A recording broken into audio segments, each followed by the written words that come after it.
یہ ہے مقبوض بلوچستان۔ آج ہفتہ 13 جنوری سال 2024 ہے۔ بلوچستان ٹوڈے سے آج کے علاقائی خبروں کے ساتھ میں ہوں آپ کا میزبان الیاس بلوچ۔ بلوچستان کے علاقہ بولان میں ڈھاڈر کے قریب نامعلوم افراد نے دھماکہ خیز مواد سے 12 انچ قطر کی گیس پائپ لائن کو دھماکہ خیز مواد رکھ کر تباہ کر دیا۔ کوئٹہ نامعلوم افراد خاتون 2 طالب علم جبری لاپتہ۔ کراچی اور نصیر آباد میں بلوچ نسل کشی کے خلاف ہزاروں لوگ سراپا احتجاج۔ اسلام آباد دھرنے سے اظہار یکجہتی کی، پولیس کی لاٹھی چارج، متعدد افراد گرفتار، اسپیکر چھین لیے گئے۔ آواران مشق اتھل اور وندر میں آج ہفتے کے دن احتجاجی ریلیاں نکالی جائیں گی۔ بلوچ یکجہتی کمیٹی کا اعلامیہ جاری۔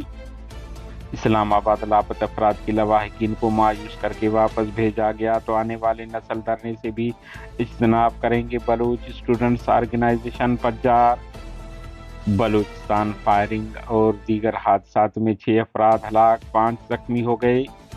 کراچی کے علاقہ لیاری میں بلوچ نسل کشی کے خلاف بلوچ یکجہتی کمیٹی کی کال پر ہزاروں خواتین و حضرات اور بچوں نے اسلام آباد جاری دھرنے میں بیٹھے لاپتہ افراد کی لواحقین سے اظہار یکجہتی کرنے کے لیے ریلی نکالی اور مظاہرہ کیا۔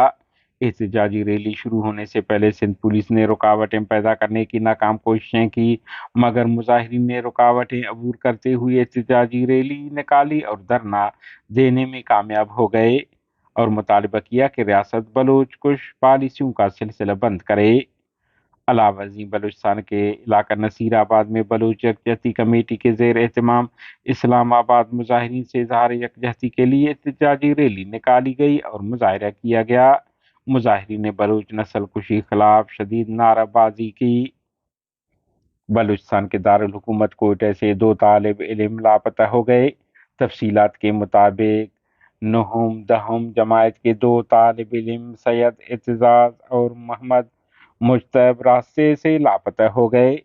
والدین کے مطابق دونوں بچے گھر سے اسکول کے لیے آج سے 12 دن قبل نکلے تھے، لیکن تاحال ان کا اتا پتہ نہیں ہے۔ والدین کی مدعیت میں بچوں کی گمشدگی کی FIR درج کر دی گئی ہے۔ لاپتہ اعتزاز کے والدہ نے پولیس کارکردگی عدم اطمینان کا اظہار کیا ہے۔ ان کے مطابق 12 دن گزرنے کے باوجود انتظامیہ بچوں کے سراغ لگانے میں ناکام ہو چکی ہے۔ بلوچستان ضلع خضار کے رہائشی محمد عمران نامی شخص نے اپنی اہلیہ کا گلا گھونٹ کر اسے قتل کر دیا، تاہم قتل کے وجوہات معلوم نہیں ہو سکے ہیں۔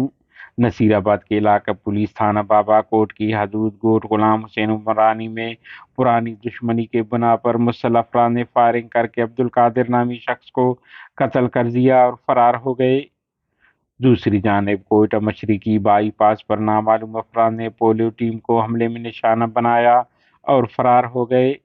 بتایا جا رہا ہے کہ فائرنگ میں پولیو ٹیم کے ارکان محفوظ رہے، تاہم ان کی سیکیورٹی پر مامور پولیس اہلکار زخمی ہو گیا جو بعد ازاں ہلاک ہو گئے۔ لسبے لجھاؤ کراس پر کار کی ٹکر سے راہگیر پیر محمد ولد دوست محمد نامی شخص ہلاک ہوا۔ ضلع خضار تحصیل نال کے علاقہ کے لی شیخ خان دھرنیلی کے رہائشی انیس الرحمان ولد عبد الرحمان کنویں میں گر کر ہلاک ہو گیا۔ کوئٹہ کے علاقہ جناح ٹاؤن میں گیس لیکیج کے باعث فلیٹ تیسری منزل میں دھماکہ ہوا۔ پولیس کے مطابق دھماکے کے باعث فلیٹ متاثرہ ملبہ قریبی خیمہ نشین خانہ بدوشوں پر گر گیا، جس کے نتیجے میں ایک بچہ ہلاک، خاتون سمیت 4 افراد زخمی ہو گئے۔